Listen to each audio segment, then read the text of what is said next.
outset, once again, like to thank VHPA for inviting me to this talk. And I thank all of you for spending your Saturday afternoon over here. I wish the audience would be much larger because the topic is critically important. It governs a lot of issues on impacting the Indian civilization, but I hope the online version would be seen by more. So I'm going to talk on how the Indian civilization is subjected to obligatory distortion, demonization, and erasure. Before I start, my pranams to the gurus, Om Shri Gurubhyo Namaha. Gurus, acharyas, and teachers have guided our way, and we use their results to, their insights to guide our path forward. We see today that there is a lot of hatred, bigotry directed at the Indian civilization. I just put this as an example. It is not the only one, but just to open this talk. If you go to Wikipedia and see on the persecution of Hindus, they have got an article, and it says, while Hindus have experienced both historical ongoing persecution and so on, these events are to be viewed in their historical context and relative impact. In other words, yes, Hindus have experienced persecution, but you have to see it in history and relative impact. There is a apologetic way of writing about Hindu persecution as if it doesn't exist. If you were to compare the persecution of Muslims, there is no such thing. There's only a narration of persecution of Muslims, and so also persecution of Christians, very direct narration. But when it comes to India, you see that their narration takes on a colorization. That colorization is because of the Hinduphobia, as well as the ideologies that the editors of Wikipedia and others have brought to bear on us. If we look at today's context in USA, in UK, and other places, we are seeing increasing attacks on Hindu expression. All of us are familiar with what happened to Rashmi Sawant recently in the University of Oxford. Although she was elected to be president of the Oxford University, she had to be resigned because of bullying by the leftist ecosystem, only because she and her family professed a Hindu identity. That was reason enough for her to be demonized and bullied and pushed out of her position. We have seen in recent times that inimical agencies have come and put court cases against industries like Cisco and others for apparently having caste discrimination within their companies. And as an attempt to play this up by various agencies and news media, we see that happening. Textbooks, we see that repeatedly. We've seen that for several years. Everybody is familiar with how Hinduism is portrayed in the worst of ways. For example, in the California textbooks, when presenting on Hinduism, what is shown here is a dump yard. That is what is highlighted in the narration on Hinduism, including the attempt to erase even the identity of India by lumping it as something called South Asia, where no such lumping is done for any other part of the world. And we are seeing increasingly there's an emboldened attempt to put down Hindu expression. In very recent times, we saw several inimical agencies that came and have tried to attack Hindu advocacy groups in addition, as having been on the wrong side of the law and so on. And in this case, at least, this advocacy group has put a court case against these people. And promptly, you see a lumping together of all the inimical forces that is coming to repudiate this attempt to what they call silencing Hindus for human rights, where the Hindus is inverted quotes within this agency. And we are seeing that there's non-stop hatred and attacks on the Hindu identity. Wherever one goes, one sees attempts to link it spuriously with Nazi ideology, Hindutva, trying to link pejoratively and negatively with the rape incidents or with Hindu Rashtra, smash Brahmin patriarchy by this group over here. And women will destroy Hindu Rashtra. And in Chennai, one of the colleges where they organized a painting competition, these are the kind of imagery which they've got about. And we see that all the while, for example, Holi against Hindutva in all these universities where the student groups are being organized to try and highlight their hatred, push their hatred on Hindu expression and so on. And we have seen that even in terms of silencing of voices. Rutgers is infamous these days for the things that it does. And we saw as far back as last year or the year before, when Vivek Agnihotri is supposed to come and give a talk there, how their attempts to muzzle this whole thing down, attacks on the Hindu students had organized this. We see that kind of thing happening. The textbook controversy, I don't even have to talk about that. Everybody here knows about it. How as soon as the Hindu parents were concerned with the portrayal of Hinduism in textbooks and tried to correct that in the California State Board, a whole lot of inimical agencies got on board against them and tried to change the narrative away entirely. For example, here is one of the ways that distort the message. At issue is the way India is presented, a struggle between Hindu nationalists and marginalized people. This is the way they positioned what was a genuine request for a balanced portrayal of the Hindu identity. So this is what we are seeing time and again with people like South Asia Faculty Group and other such people. So what we are seeing is there are a whole lot of forces that have launched hostile attacks. Our ecosystem, temples, sacred spaces, all of these things are under attack. People have been deracinated. There has been distortion and erasure of the identity. Our cultural practices are under attack. For example, the marks that you wear, the festivals that you practice, the foods that you eat, all these things are under attack. Anytime a Hindu tries to express his identity, it is instantly perverted, distorted, shamed, and they even attempt to criminalize it. This is what we are seeing it. And our history is at the core of all of these. Because our history has been destroyed and perverted and distorted, all of these things are outcomes. How do we see ourselves? What is our identity? Who are we as Indians? What is our connection with ancient India? All of these things have been perverted. That is why we are seeing such enormous hatred coming out today. There's a great need for advocacy groups like VHPA and very many others to take up the challenge to correct these narratives and constantly keep this in the public eye, that these people who put these kind of activities are hate mongers. These are hate mongers, and there's bigotry at the heart of doing these things. Now, we can't just say this, right? We have to show evidence for these things. And that is what today's talk is all about. Today's talk is to try and see where in history did these things happen? Why did they happen? Where is the true evidence for our civilization, and what can we do about it? So we see this today.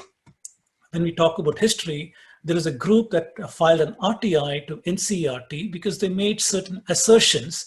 They asked them, can you give us some evidence for these assertions that you have made about temples repaired by Aurangzeb or Shah Jahan? What is the source that you got these things from? And the answer came back from NCERT that the information is not available on the files of the department. In other words, they don't have evidence of any sort for the assertions that are there in the NCERT textbooks, but are pervasively destroying the identity of the children in their charge. NCERT has been charged with teaching children and nurturing this for a national identity, but this is what they're doing. And they continue without abatement. This continues to the present day in manufacturing of history. And we see enormous problems in Indian history. There's a mainstream narration and what I call evidence-based narration. The root of all our problems start with this narration in the mainstream, that there is an Aryan invasion theory that brought Sanskrit and Hinduism into India, 1500 BCE. Evidence shows otherwise. And about Indian knowledge systems, they say it only impacted countries to the east of India, but we showed impacted east and west. They say the Indian civilization is recent, but in reality, it's pretty ancient. They say that Indian thought borrowed from the Greeks and Babylonians, but the positioning is it really seeded the Greeks and Babylonians. They accuse the Vedic culture responsible for widespread poverty, but the reality is invasions are responsible for widespread poverty. So I just put a few things over here, but there's enormous numbers of issues that are present in the narrative. I've got a caricature over here. This caricature says how Aryans came from Central Asia and brought Sanskrit into India. The script Brahmi is derived from Aramaic that came from Levant area of the world into India. Mathematics and sciences came from Greece into India. Astronomy came from Babylon into India. The British got science, technology, rational thought to India. Turkic Muslims got culture, cuisine, architecture, music, and civilization into India. And they say that Bhakti tradition came from Saint Thomas, who apparently landed in Kerala and civilized Indians over here. And Dravidians are related to Elamites. So what you see is, although it's a caricature, this is the rubbish that is being taught today. This is mainstream, unfortunately. And this is what your children are learning in schools. So we got to see who are the agencies who wrote the history of India, what were their frameworks, and why did they do the things that they were doing. We see that 5 agencies are responsible for the subversion of Indian history, starting with the colonial people. When they came to India, they narrated Indian history in a certain way and for their purposes, which is to rule India. They were followed by the Eurocentric people who wanted to discuss about why languages like Sanskrit, Latin, and Greek are related, and how the Indians are related to the European people, and to put some distance between them. Eurocentric narrations came about. They were followed by the missionaries and the church and other people who came to convert Indians, and they got their own bigoted translations of Indian texts, scriptures, narratives into the discourse, and they too distorted. Since 1947, when India got independence, unfortunately, we have been under the control of Nehruvian socialists and the Fabian socialists, who brought in a leftist academia bias with imported sociological lenses to study all of social dynamics in India through a bigoted lens that looks at bottom-up kind of narrations instead of the cohesive top-down narration of the Indian civilization. So they amplify the bottom-up, the noises that are present over here in the guise of having narratives that come from below. And the Marxists, they have controlled the narrative since 1972 at least, and they believe that to destroy the old order, which is Hinduism in this case, is the way to form a classless society.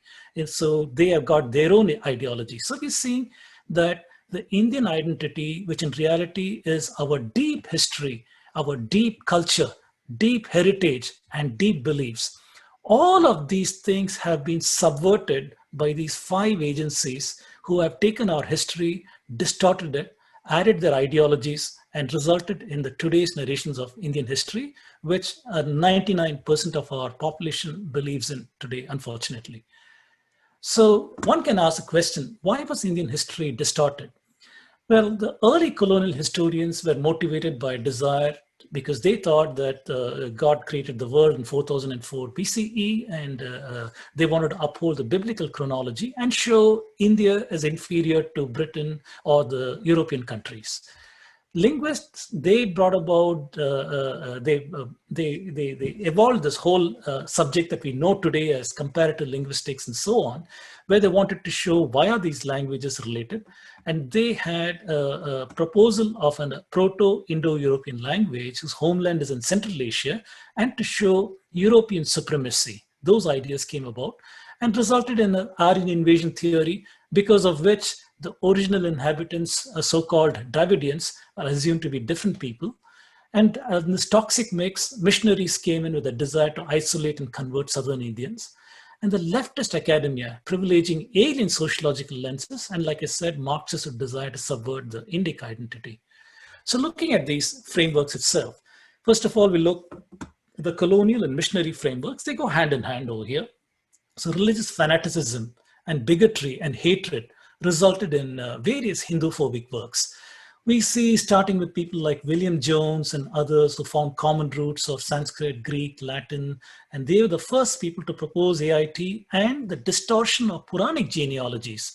Now, Puranic genealogies, even before the British came, had perfect synchronism with the Nepal, Kashmiri, King list, and so on. After these people who try to find where is the correspondence between Indian genealogy and the European genealogy, they looked at Megasthenes' work on Indica and others. They knew that there's somebody called Sandrakutos. They tried to see who is this Sandrakutos, and they proposed phonetically it must have been Chandragupta Maurya. So they pegged Chandragupta Maurya to Sandrakutos to around 300 BCE. Unfortunately, in the Puranic chronology, Chandragupta Maurya is about 1,000 years earlier than that. So they introduced distortions by their anchor dates for Chandragupta Maurya, for Buddha, for Adi Shankara, and all of these things. And after they did what they did, today's synchrony is completely lost. We cannot reconcile our Purana chronology with the true history of India because of the works that the British did, which has become the received wisdom for today's academia. India is presented as a primitive, backward, stagnant society, and the British as modern, progressive, and advanced. And these are all motivated by a desire to uphold biblical history. We know about Max Muller, who oversaw the translations of a lot of Indian works, and a certain ideology was present in his works too. And people like James Mill, who wrote the history of British India, they had such a hostile view of Hindus as the beginning of Hinduphobia itself. For example, according to this person, he says his book, a 1817 book on the Hindus comprising 10 chapters, the single most important source of British Indophobia and hostility to Orientalism. He says the Hindus have a general disposition to deceit and perfidy. However, he says Muslims were profuse when possessed of wealth, devoted to pleasure. Hindus were almost penurious and aesthetic.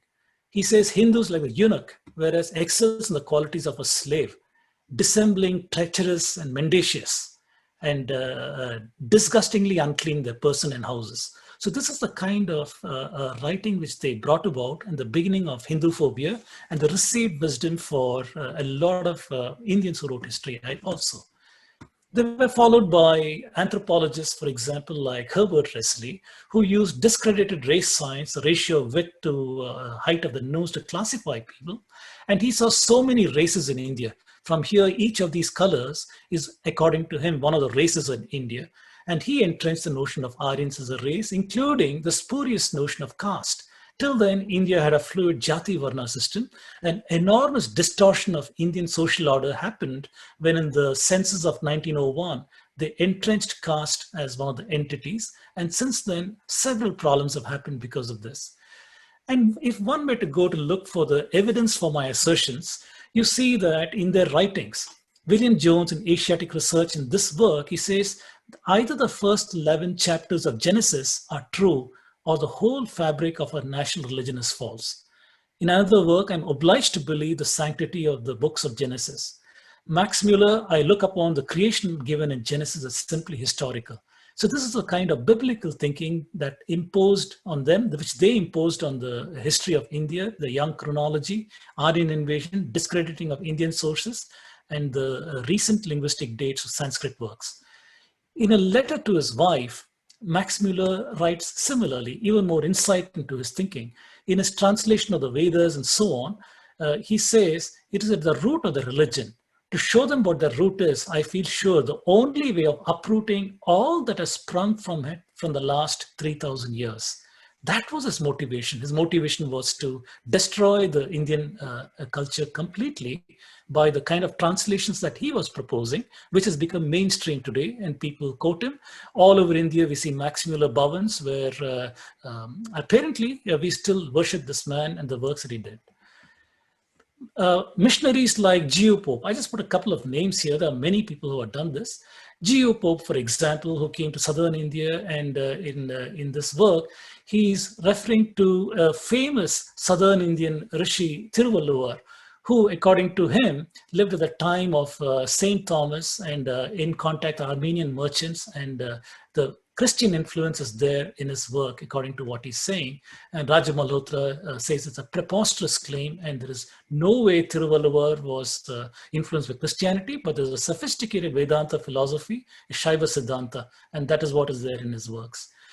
Another missionary, Robert Carroll, missionary linguist, Bishop of Tirunelveli, his biographer says his primary concern was to convert the southern Indians to Christianity. And he introduced several noxious ideas into the discourse at the time. He tried to say that the southern Indian has got ethnic distinctness from the northern Indian, which is Aryans in the north and Dravidians in the south. He coined the pejorative called Brahminical. So if you see in NCRT works, Brahminical Aryan used in a pejorative sense, you owe it to this person who brought about that kind of thinking. He brought the idea that southern Indians are oppressed and subdued by the Aryans. And he also pushed the idea that pure Dravidian can be got by getting rid of the Sanskrit, Vedic subtext in any of the southern Indian works, and you could get a more pure form of Dravidian. So he was distancing the southern Indian from the Sanskrit and from the Hindu culture by proposing these kind of ideas. So his biographers say the same things. He intended to manufacture history that indigenous Dravidians were subdued and colonized by Brahminical Aryans. Unfortunately, he is honored with the Tamil Nadu government with a statue. Even today, you go to Marina Beach in Chennai, you see his statue over there. So those are the first two frameworks I talked about, the colonialists and the missionaries. Now we see Eurocentrism, linguistics, and the leftist academia. What kind of frameworks did these people come up with? So like I said, initially they saw that there is a lot of correspondence between Sanskrit, Latin, Greek, Arabic, and modern English in addition. For example, sarpa, which is serpentum, which is serpent in today's work. Nas, to nasus, to nose. So things of this nature, nama, to nomen, which is name. So that while observing these kind of correspondences, they tried to see how is it possible that these languages are related? Does it mean that we are derived from the Sanskritic people, or are they derived from us, or are they both derived from a more ancient source? These are the kind of discussions that took place in that era. And at that time, they manufactured a notion that there is an ancestral language called Proto-Indo-European. There is no evidence that such a language ever existed, no epigraphical records, there is no written records, there is no evidence that anybody spoke any language like this. It is a language reconstructed in academia. And from this reconstructed language, there's a proposal that languages like Balto-Slavic, Germanic, Celtic, Italic, Hellenic, Indo-Iranian, from which you get Iranian, Indic, Sanskrit, and these northern Indian languages, there's a proposal that this is the reason why they're related. And the irony, as I'll show later, is the data to construct such a kind of table did not come from Proto-Indo-European because, remember, there is no proof of such a language. Many of the ancient European languages are extinct and we don't even have the data for any of these things. Sanskrit provided the data. Sanskrit provided the data using which they constructed rules with something called comparative method to reconstruct such a notion of a Proto-Indo-European language. And so in the linguistics, initially they thought India was the homeland, but after they discovered archaeologically the Mitanni, the Hittite people in northern Iraq, southern Turkey, then the homeland shifted. And a whole lot of Eurocentric notions came about where this homeland could be. Was it in Germany? Was it in the Caucasus Mountains? Was it in Central Asia? Was it in Syria? All these kind of debates took place. And eventually they landed in Central Asia. And because of the analysis, timelines are proposed, and Aryans had to be in India in 1500 BCE. And they discovered, after that is when they discovered the Indus Valley civilization. And in early 1900s, the story became one of Aryan invasion. Looking at the abandoned cities of Harappa and Mohenjo-daro, they said it was an Aryan invasion from the PIE homeland, and the tools they use are linguistics and archaeology. And now in 2000s, after the invasion has been debunked, it has become an Aryan migration theory from the PIE homeland using tools of linguistics, archaeology, and genetics. So one can see in, for example, the works of Edwin Bryant, if you look at the Eurocentric notions of German Indo-Aryanism, this person, Gija, in 1878, he was the first to suggest that Indo-Europeans are blonde, blue-eyed people, and these tribes had become diluted and darkened after foreign admixture of genes. And he further says, dubious interpretation of certain passages in Vedic text to produce readings of fair, invading Aryans clashing with snub-nosed indigenous dasas.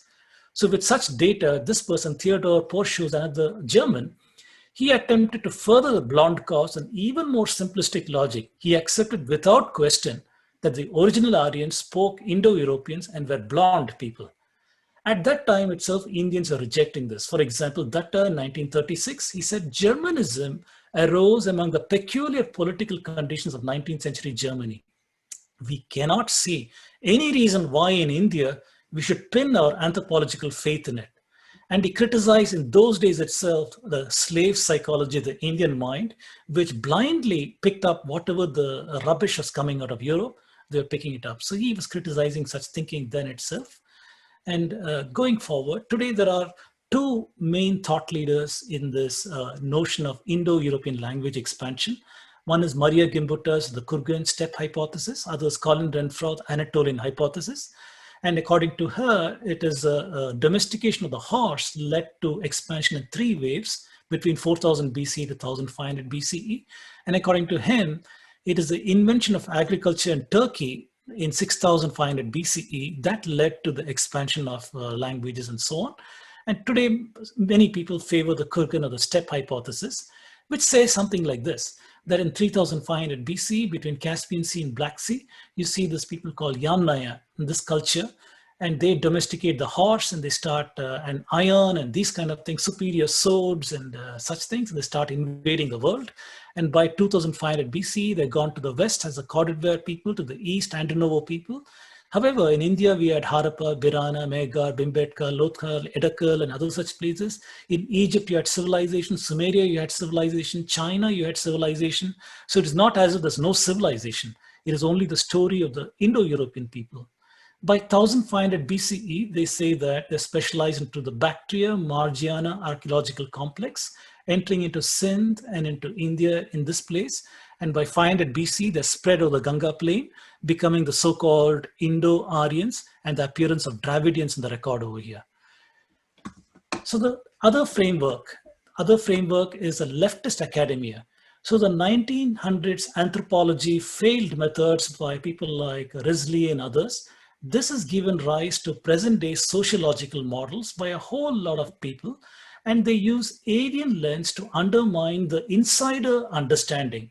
They use post-colonial lens, subaltern lens, feminism lens, and there is a us and them binary, which has resulted in an oppressor-oppressed kind of a narrator. Everything in NCERT textbooks, if you see that, it is a narration of Indian social dynamics in these lenses, which does not have a cohesive top-down unity-based framework, but a bottom-up framework that amplifies the noises and the us and them distortions and the oppressor-oppressed kind of distortion, including Gayatri Spivak, who talked about the voices of the cultural, other suppressed voices, the subaltern voices and so on.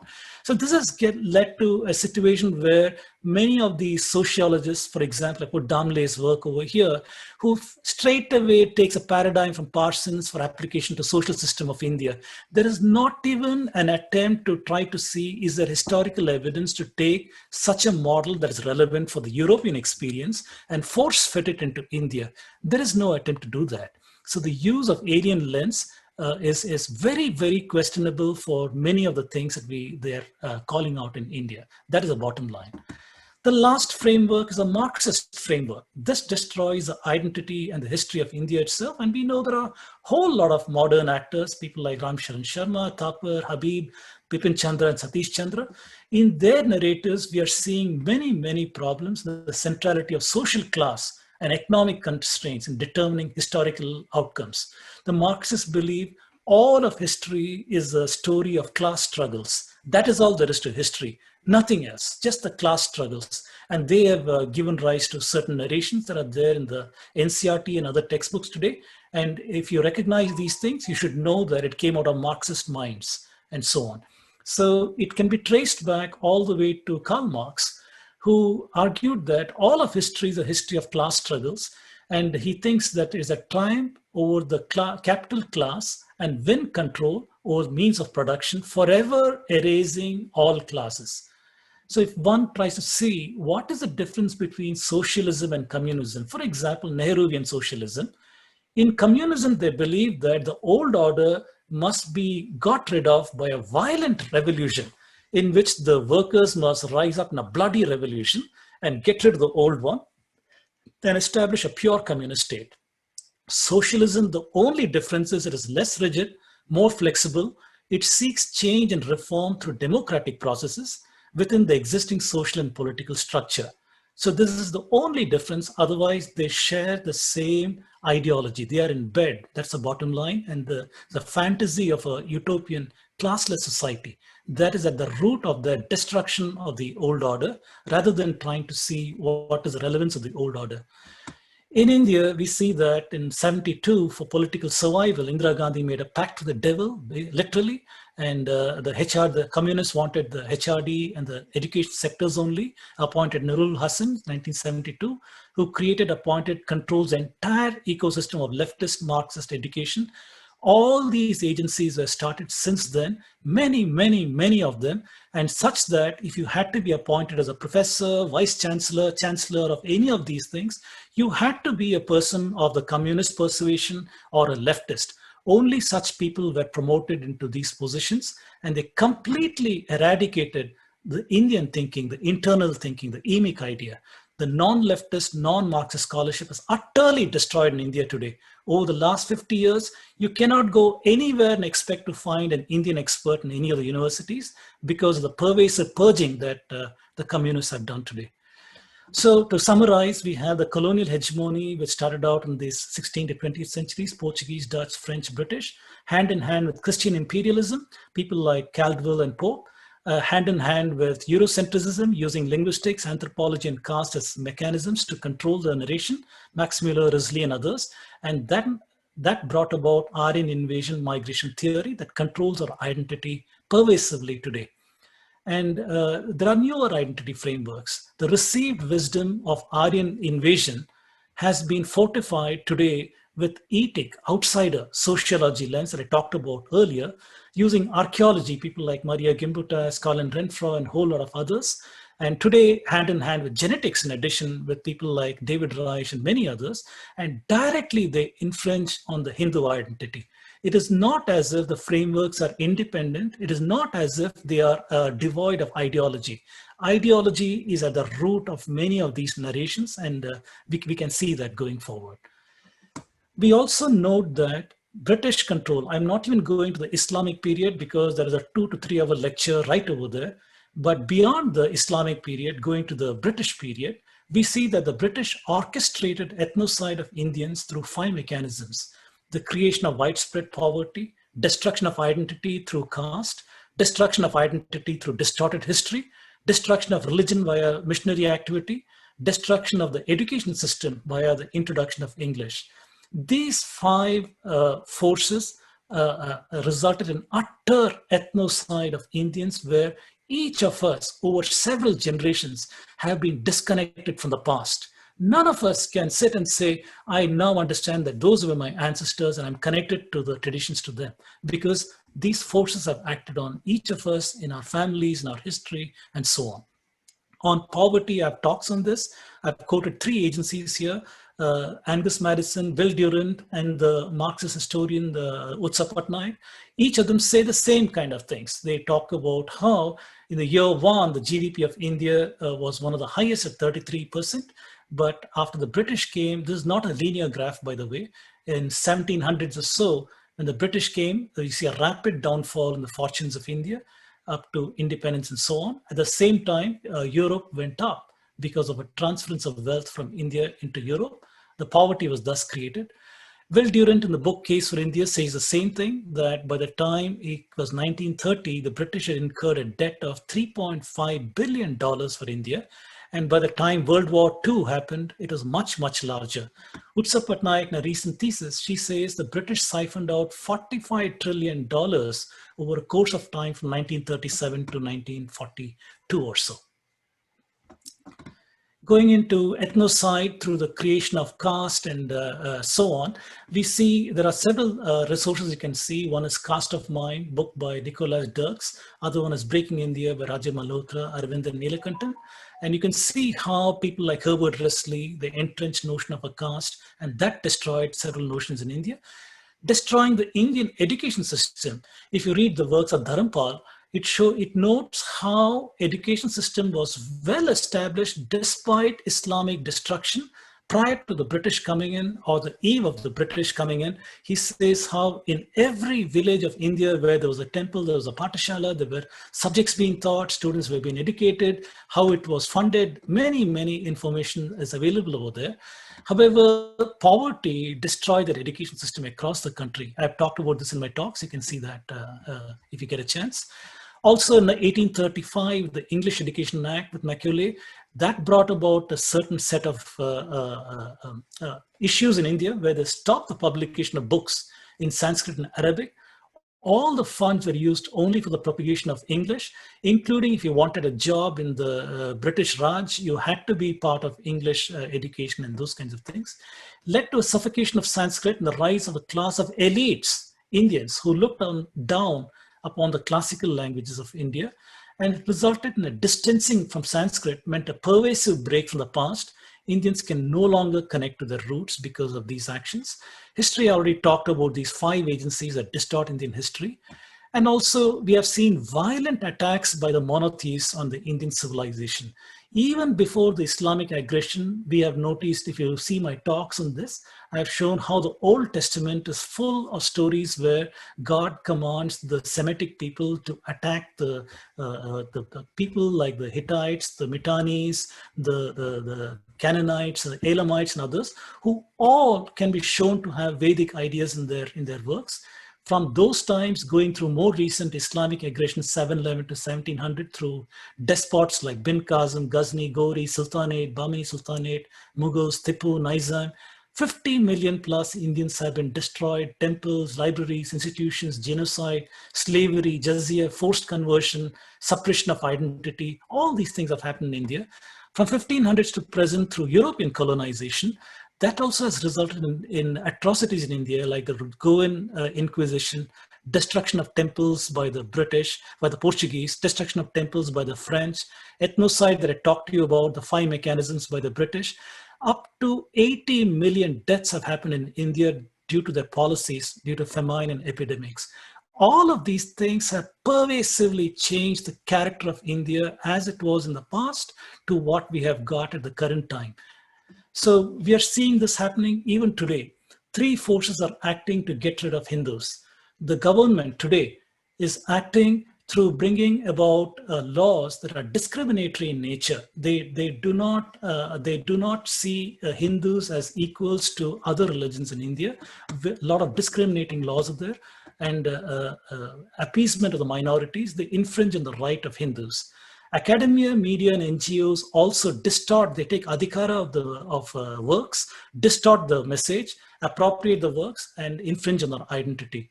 Religious groups, they claim persecution, and they claim they do proselytization that change the demographics of India.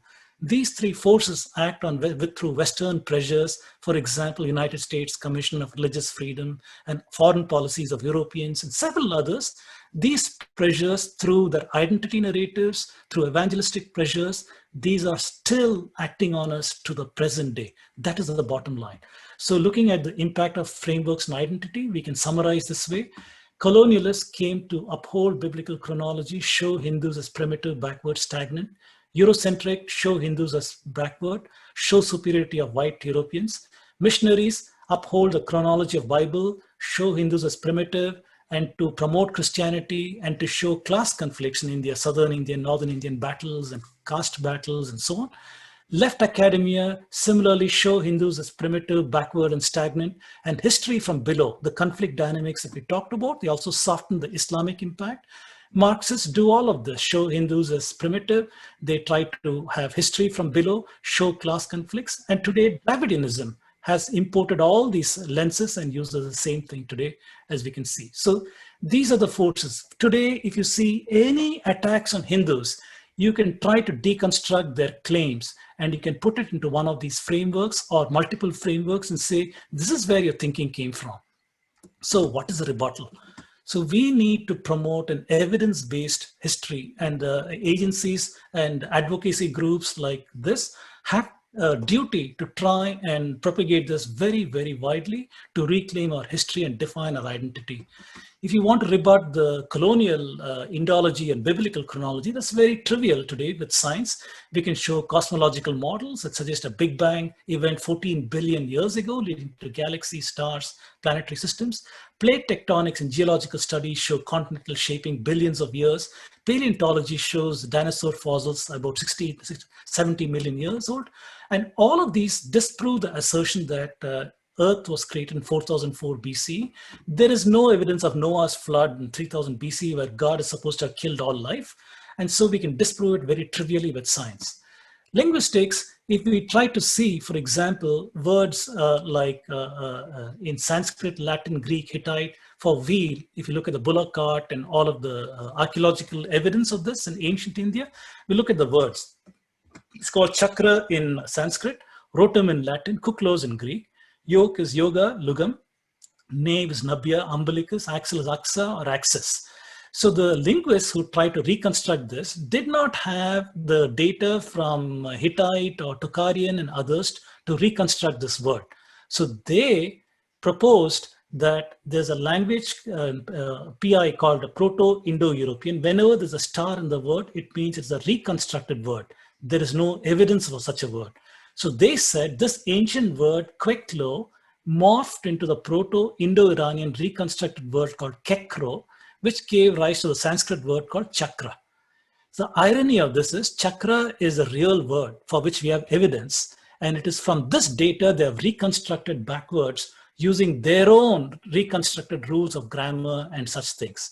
So we can rebut linguistics by showing how it's a circular argument, how there are several issues with this. I'll skip this particular issue in the model of this one. Two thought leaders today who deconstruct the linguistic model. One of them is Srikant Talagiri, whose notion is that if the Proto-Indo-European homeland is in Northwest India, then he said that all of the linguistic models can be accepted. If you think the homeland is in Central Asia, there are 101 problems over there, and he's calling out all those issues in his books on the Rig Veda historical analysis, and this, he's calling out the issues in linguistics. This is Nicholas Kazanas, who was awarded by the Indian government in Republic Day celebration recently. He says, in his view, all the mainstream academic publications on the subject of reconstructing PIE is worthless. And the reason for that is he's doing comparative study of the stories in ancient European deities, the Vedic deities. And he's proposing that if there is a common language that is so ancient that we don't have any intermediary language or data in order to reconstruct the PIE language. So that is his thesis, where he's saying it is utterly useless, any of these linguistic studies. And one of the biggest evidence that we have is a Saraswati river. In the Rig Veda, we see that the Saraswati river is talked about as a powerful river flowing from the Himalayas and going all the way down to the ocean. The satellite imagery has shown paleo channels that is showing this path that is paralleling the Indus, and we can see this over here. And here's a paper that came out pretty recently in 2019 that has done a study on this one, and the study is saying that the river Ghaggar, which they have noted over here, has two distinct perennial phases flowing throughout the year. One phase is 80,000 to 20,000 years ago, and the other phase is 9,000 to 4,500 years ago. So they're saying that this river dried up by around 1900 BCE and so on. Then the question is, how could the Aryans have come into India and spoken about a river that is flowing if there was no such river flowing? That is the bottom line. And we see that Saraswati river is a powerful rebuttal, but the position of the academics over here is Saraswati river is a mythical river. If you take the NCERT textbooks, grade 12, grade 11, grade 10, you will not find a mention of Saraswati river by name. Indirectly, they refer to it, but they do not mention it by name. And because their position is that it is a mythical river, by not mentioning it by name shows the ideology of the people who wrote this work. They're even scared of linking it with the Rig Vedic Saraswati here. As far as archaeology is concerned, Michel Danino, he wrote a paper where he said that Marshall was the person who first excavated, archaeologists who excavated Harappa and Mohenjo-daro. And he said there is no contact between, he did not envision contact between Harappans and Aryans. He proposed Mohenjo-daro had thrived from 3250 to 2750 BCE, a millennia before the latter, the Aryans' supposed arrival. And Danino says, Mortimer Wheeler, another archaeologist who came after Marshall, he is the one who shifted the chronology forward in time from 2500 to 1500 BCE, and making the date conveniently possible for invading Aryans to have brought about the end of the Indus cities. And is identifying the Harappan cities, the Purs of the Rig Veda, and he reads an account of violent conquest of the Dasas who lived in these Purs. And he also says that Indra stands indicted. Indra's other name is Purandara. Purandara is a destroyer of forts. And he says that Indra is the one who destroyed all these forts and is mentioned in the Rig Veda. And this has become the received wisdom for today's history textbooks and so on. We see that happening. And that was further embellished. For example, Kosambi, who was a father of Marxist historiography in India, he embellished this account of Vela by saying the end came soon after 1750 BC at the latest.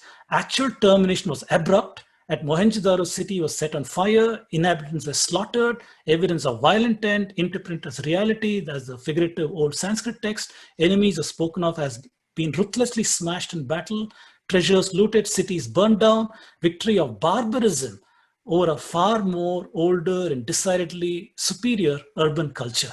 This was the kind of embellishment that was done over Wheeler's work. And where is the reality? The reality, again, Michel Danino points it out, where he's saying that Kane, P.V. Kane, argued saying that extrapolating a man-made destruction of a huge city like Mohenjo-daro from the findings of a few skeletons in different strata of the soil is utterly unjustified. That is what Dales in 64 pointed out. He said the skeletons in question belong to different epochs of the city. Dales further said, there is no destruction level covering the latest period of the city, no extensive burning, no bodies of warriors clad in armor surrounded by weapons of war.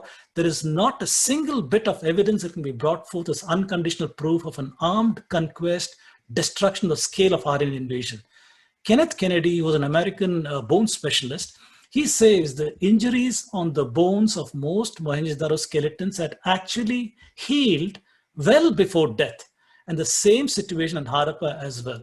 So the bottom line is archaeology is completely manufactured by certain forces, the colonial forces, missionary forces, and the Marxist forces in order to push their theory of Aryan invasion. Whereas reality, as brought out by Danino in his 2016 paper, by quoting these various people, is that there is no such thing. Invasion is challenged over here.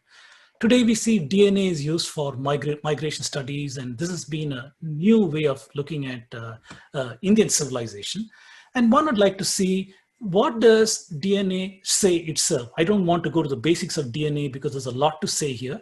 However, note that there is something called empty DNA, maternal mitochondrial DNA. And through the mutations in the maternal mitochondrial DNA, scientists can work backwards in time in mathematical models and try to see what were the migration patterns. So if you look at the tree on the maternal side of all the mutations, these are all the mutations you can imagine, L0, L1 to L6 and so on. They say that up to L0 to L6 were mutations that are present in Africa. Out of Africa, the first two mutations seen are the M and the N, that is mostly in India, and the rest of the maternal lineages of the whole world is derived from the M and N lineages.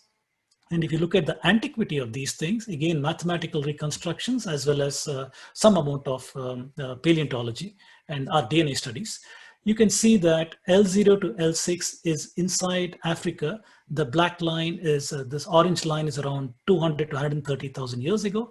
This black line shows M and an R in India around 90 to 55,000 years ago.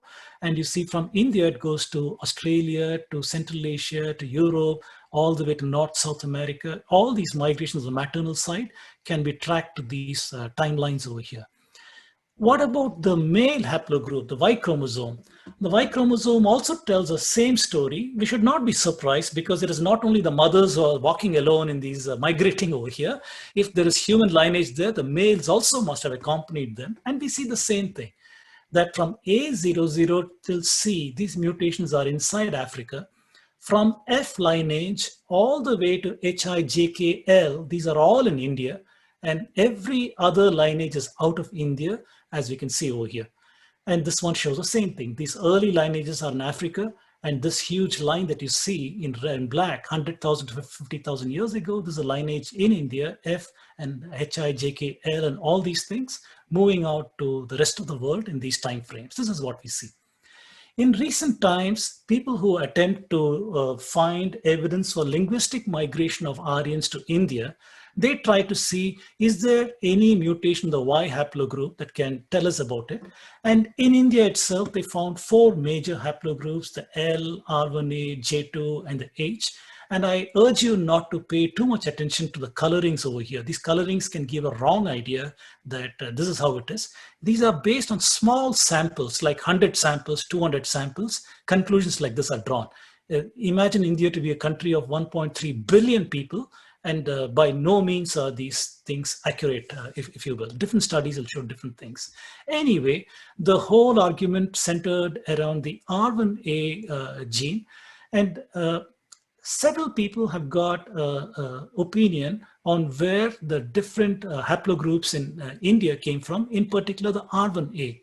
From Bashu in 2003 to Thangaraj in 2010, we can see some people say Central Asia, Southern Asia, Central Asia, North India, Southern Asia, South Asia, Northwestern India, South Asia, South Asia. So several people seem to be leaning, scientists seem to be leaning towards India as the origin for the R1A, the so-called linguistic gene, which is present not only in India, but also in Central Asia.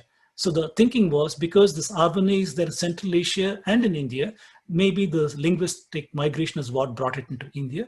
But we are seeing that these scientists are saying it originated in India itself. In recent times, Harvard Medical School has been doing genome-wide studies, not only the maternal mtDNA, the X and Y chromosome, but the 22 autosomes also. By trying to study them, they've been trying to make assertions. And they came with a paper in 2018 which said that 7000 BC or so, Iranian pastoralists came into India and they spread to northern India and southern India, became the ancestral South Indians and ancestral North Indians. After 3000 BC, from Central Asia, these people migrated into India by 5500 BCE and became the Aryans and the northern Indian pole. This is their assertion. At that time, I said that I gave several talks where I discussed the Vedas and the Puranas talk about the Drihyu who migrate out of India after certain battles. Several internal works like Bhagavad Purana, Vishnu Purana, Vayu Purana, Brahmanda, Matsya, Rigveda, they're all talking in these verses about these people going out of India. Now, are we supposed to discard the internal evidence of Indian texts that talk about outward migrations and believe this one over here? Where in this genetic study is there any evidence of out of India migrations? Those are some of the talks that we had then. In addition, talked about the drying up of Saraswati and the 100-year monsoon failure in 2000 BCE that resulted in outward migration from India. That too is not seen over here. So I said that this is spurious. There are several internal evidences through which we can disprove some of the things claimed by Harvard Medical School. Then there was a rebuttal also from several others. For example, from Premendra Priyadarshi, Dr. Premendra Priyadarshi, by Dr. Murli Vadivelu, who wrote an e-letters at that time, analyzing one of the papers. They said, if we believe the numbers in your figure 3 and so on, and genetic percentage from Central Asia in India, if we work the numbers and work backwards to say how many migrants must have come from Central Asia into India so that the claimed percentages of markers are present in India. If we do that analysis, according to them, 4 times the population of Saraswati Sindhu civilization must have come from Central Asia. The question we have to ask is, does desert, arid Central Asia, could it have supported that huge population? For example, if the Saraswati Sindhu was 5 million, if that was a population around 2000 BCE, that means 20 million people must have come into India to genetically overwhelm Indians. And the question is that possible? Where is the record of that? There is neither archaeological record, scriptural record, oral tradition record, nothing that is talking about this huge millions of people who are migrating into India. Neither is there a smoking gun that can talk to us geologically of such a kind of move. Then another paper that came out that shows completely opposite results from what David Reich is saying. By looking at high resolution R1A Z93 data, these people said that the most recent common ancestor between Indians and Central Asians is 15,000 years ago, plus and minus 2,900 years. This is the kind of result he comes up with. And I pointed out these things saying that, look, if you take 2 studies, you got many issues. They don't even converge to the same answer. And I called out the need for having sensitivity analysis, that you should be able to take a few pieces of data out, put some of the data in and see if your results are still robust. Well, what do you know? In 2019, these people came out with a paper in Science where they said they added 11 ancient samples in cultural contact with Indus Valley civilization from Iran into their studies, and suddenly their mathematical models converged to a different answer where they invalidated these earlier claims. In this paper, now they no longer talk about Iranian pastoralists coming into India, but rather they're still holding on to their theory that 1500 BCE, there is this migration from these people into India. And this paper was spurred in part because of the Harappa genome, which was decoded by Vasant Shinde, Neeraj Rai, and others, including David Reich and others, where they showed that the Indus Valley clan has, with about 15% of Andamanese hunter-gatherers, has got a common link going back to a very ancient time with Andamanese hunter-gatherers.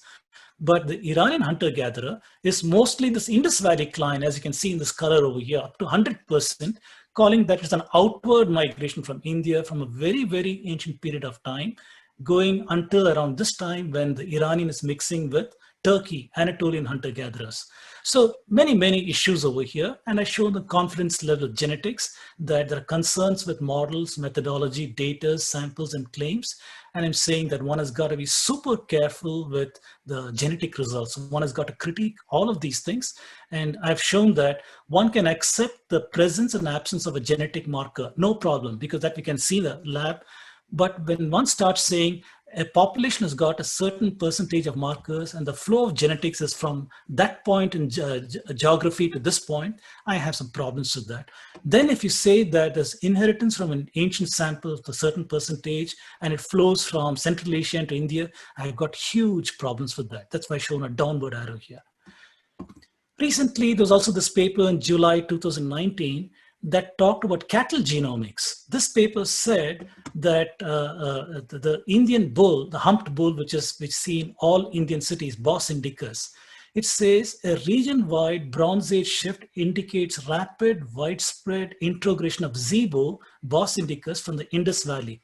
The process was stimulated by the onset of the current geological age, 4.2 thousand years ago, by a multi-century drought widespread in India. The failure of the monsoons led people to migrate to the Fertile Crescent, which is basically northern Iraq, southern Turkey, the area where Euphrates River, Nile River, the Tigris River, that area. And Indian bulls were preferred over there because they were adapted to the arid conditions of India and they could enhance the herd's survival. So here in the Akkadian seal in 2200 BCE, we again see the Indian longhorn bull also shown over there. I have talked at length about astronomy in my earlier works. I'm not going to talk about that. But what we are seeing is there is a very, very ancient nakshatra model in the ancient Indian works. The Indian Vedanga Jyotisha can be dated to 1400 BCE. Shatapatha Brahmana with Rishi Yajnavalkya that talks about Kritika never serving from the east can be dated to 2982 BCE. The Kali Yuga reference with planets clustered in Revati Nakshatra can be dated to 3102 BCE. Then we got stories in Rig Veda about Aditi, Punarvashu to 6000 BCE, Ashwinis, Sanjana, Surya, Chaya. This story can be related to heliacal rising of Ashwini to 7200 BCE. The nakshatra called Swati or the star called Arcturus, that has got a proper motion mentioned in Surya Siddhanta, which Dr. Anil Narayan is bringing out, and he's saying that that can be dated to 8000 BCE, and so on. So I'm calling out this issue that using tools of archaeoastronomy and our current understanding of cosmology and the movements of Earth and the other precision and so on, we can identify all this phenomena and these datings, and how can Vedic concepts be embedded in astronomical observations before the so-called Aryan invasion theory. So these are the red flags that must go up when we are rebutting some of these kind of narrations. All right, that said, I will end my talk with the case for pan-India unity. I've shown in my talks that there is great antiquity of the Indian people. If you look at archaeology, paleontology, we got artifacts from 1 million years ago, the Homo erectus that lived in India, the Narmada man 350,000 years ago, artifacts in Athirampakam in Tamil Nadu 350,000 years ago, cave art all over India 40,000 years to present at Edakal, Birana 10,000 years ago, underwater artifacts in Dwaraka 8,000 years ago, also underwater artifacts in Pumpuhar reported just last year by Professor Ramaswamy, that is around 15,000 years before present, and also artifacts, I'm calling them recent in relation to this antiquity over here, from 3000 BCE, Harappa, Ganga Plains, Kiradi, Arikimede, Pattanam, and all these places. And we are seeing evidence of advanced knowledge systems in India. We have got hundreds of rishis, thousands of works, and these works have spread all over India from very ancient times. We can see the epistemology of knowledge systems very, very well developed with the pramana system and so on, where many darshanas are present in India, which derive their knowledge systems based on the pramanas talked over here. This kind of knowledge system does not come overnight. It takes a long gestation and knowledge for people to come to such realized states and so on. And we see this culture widespread from India to Central Asia, Europe to Southeast Asia. We know about the Shrutis and the Smritis and the knowledge systems in India in various aspects. And we, like I said, there's a long gestation of knowledge, and we can see the impact on the world. I've given entire talks on this. The roots of medicine can be tracked to India, roots of astronomy can be tracked to India, roots of mathematics, roots of philosophies, roots of arts, music, and so on, roots of sciences, roots of linguistics, many others. We can see Indian works that have undisputed evidence that it originated in India. We can show through the talks that I've given the Indian knowledge systems travel to various parts of the world through various routes. There's an impact on the very ancient world. We can show that 3000 BC and earlier on the Hittites and the Mitannis and several other people. We can show the impact on ancient Greeks, the Mycenaean people, even prior to Pythagoras. During Pythagorean time to post-Alexander Greeks, we can show impact of Indian knowledge on them. Through the Roman trading era, we can show the impact on the Roman world. On the Christian Byzantine Empire, we can show Indian knowledge impact on them. Through the impact on Southeast Asia, China, Japan, Korea, through the Silk Route, through the Buddhist trade routes and others, we can show that. From the time 7/11, the impact on the Muslims, we can show that, how it impacted all the Muslim countries, not just in Arabia, Baghdad and other places, but including Morocco, Tunisia, Egypt, Sicily, all the way to Spain. Indian knowledge has impacted those areas. Impact on colonialists all the way from 1500s to the recent times, including modern systems. So my talks, I go very deep into some of these knowledge systems of India. And the question is, can a recent civilization have got such a great impact? It requires a long gestation. That is why we see the narration that Indians got their knowledge from the Greeks and the Babylonians. That is the root of that statement. If India is a young civilization, it could not have got all this knowledge. It must have got knowledge from outside. B.B. Lal, archaeologist, is showing a continuity of Indian culture. He's saying there is no periodization. There's no such thing as Harappa period and Vedic period. It is spurious. He's saying there is evidence of continuous impact of cultural impact. If you go to ancient Harappa, you find the Proto-Shiva symbol over here, the swastika symbol, the sindoor that terracotta figurines in Harappa have, the Namaste pose, the Kalibangan Shivalinga, the several terracotta figurines showing yoga asana positions. I just put some selections over here that show that what supposedly is Vedic. For example, Namaste means Narayana in me is bowing to the Narayana in you. That kind of a concept is there in very ancient times, so-called Harappa period. How is that possible? That is, continuity is there. And we are seeing that the celestial clocks and the calendars all over India, we are seeing a similar kind of sunset, sunrise, a number of muhurtas that are there, the new moon, full moon, new moon, nakshatra model, solstices and equinox solar model. We're seeing synchrony of lunar solar calendars, Adhikamasa, all over India, same thing is used. We are seeing 12-year cycle of Jupiter, 30-year cycle of Saturn, Samvatsara cycle of 60 years, the 19-year moon cycle story of Rohini, the Yuga model, the transits, conjunction, occultations, all these things, whether you go to Eastern India, Northern India, Southern India, Central India, Western India, we're seeing the same models with small variations. That is the bottom line. And such a model cannot have rapidly been adopted in India unless there was deep cultural contact with the people over very long periods of time. That is what it says.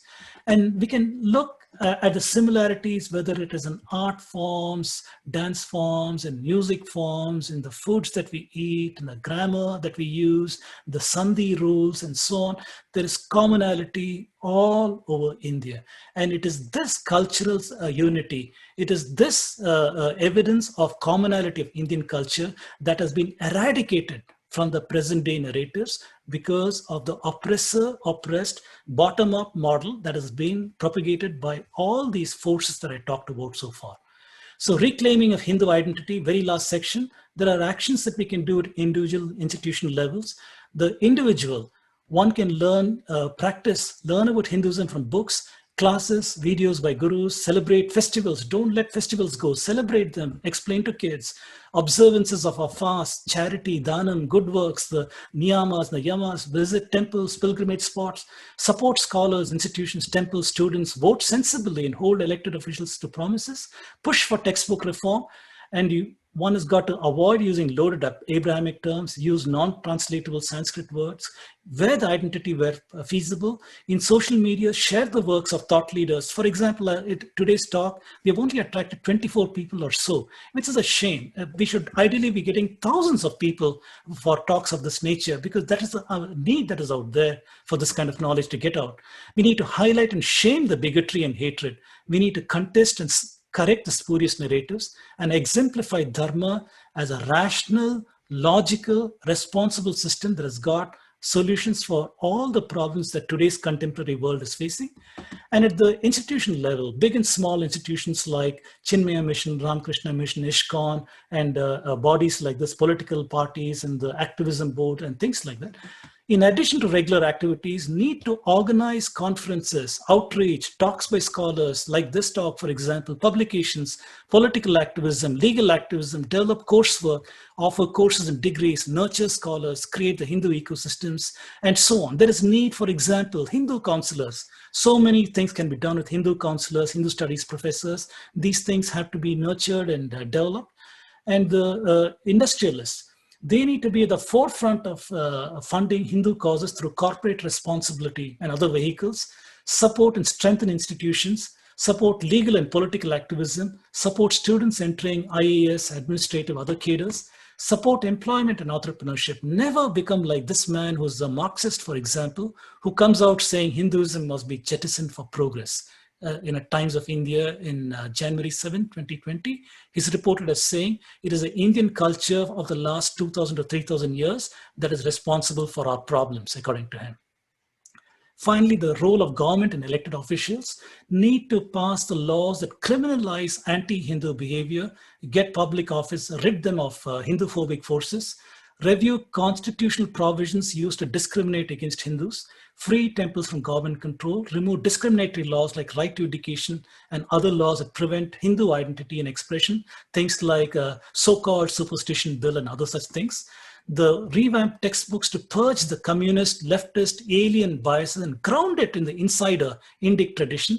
And one has got to declare classical, Dharmic classical India as our national heritage and declare that it has got endangered status. And with that, institute protections and laws that can help to nurture this civilization. With that, my conclusion that we have a very, very distorted history and identity today. I've discussed Hinduphobia, attacks on the Hindu identity and civilization. I've discussed 5 frameworks that have been used for our history narratives and ethnocide, the colonial, Eurocentric, missionary, leftist, academia, and the Marxist. And I've shown how we can rebut this using evidence from archaeology, evidence from genetics, evidence from astronomy. My talks go in great detail on these things. Please see them for more details. Discussed how we can reclaim our identity in addition at the individual and government level. And there's a strong need to rewrite Indian history using evidence-based narratives, and I cannot emphasize it enough. So with that, I have come to the end of my talk. And I request you to please follow up. If you had to go to YouTube and search for Raj Vedam, you'll see my talks on that. You can follow me on Twitter or on Facebook or on Ku app also. I'm on Ku in addition. And let us work together. With joining hands, we can make a very, very powerful case for India, if you will. Thank you. And I'll stop sharing at this point and open it up.